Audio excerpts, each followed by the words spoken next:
I would like to make a public statement that recently we are seeing many patients of influenza, and maybe some patients could be a victim of meta-pneumonic virus. My first advice is, please do not panic, do not spread rumors, and please have faith in our Indian medical system, Ayurveda or homeopathy, for this kind of virus, because the cures are fantastic. We can even prevent this virus coming into your body, and I'm going to discuss something about it. This human meta-pneumonic virus is not a new virus. It is there since last 20 years, and mostly this comes in the winter months. By the time it will be the month of April or May, this virus incidence will be much lower.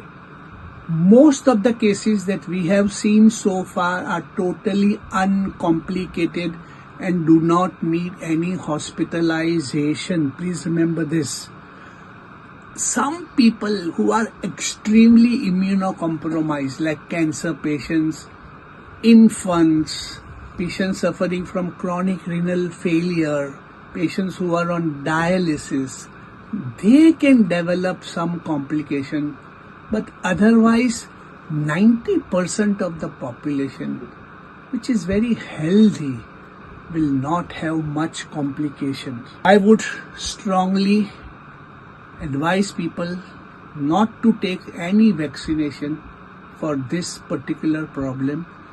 Instead, have faith in homeopathy. The best medicine that I would suggest to prevent this is Quilaya saponaria. Quilaya saponaria in 30 potency, 4 pills to be taken twice a day for 7 days will prevent this kind of influenza. But suppose if you are already a victim of this particular virus, where there is a running nose, where there is a stuffiness of the nose, where there is a sneezing, where there is a fever, where there is a dry cough, where there is an irritation in the throat, then the first medicine that comes to my mind is arsenic iodide. The second medicine that comes to my mind is pulsatilla. The third medicine that comes to my mind is baptisia. And the last medicine that comes to my mind is sarcolactic acid. So these are my suggestions for this particular virus.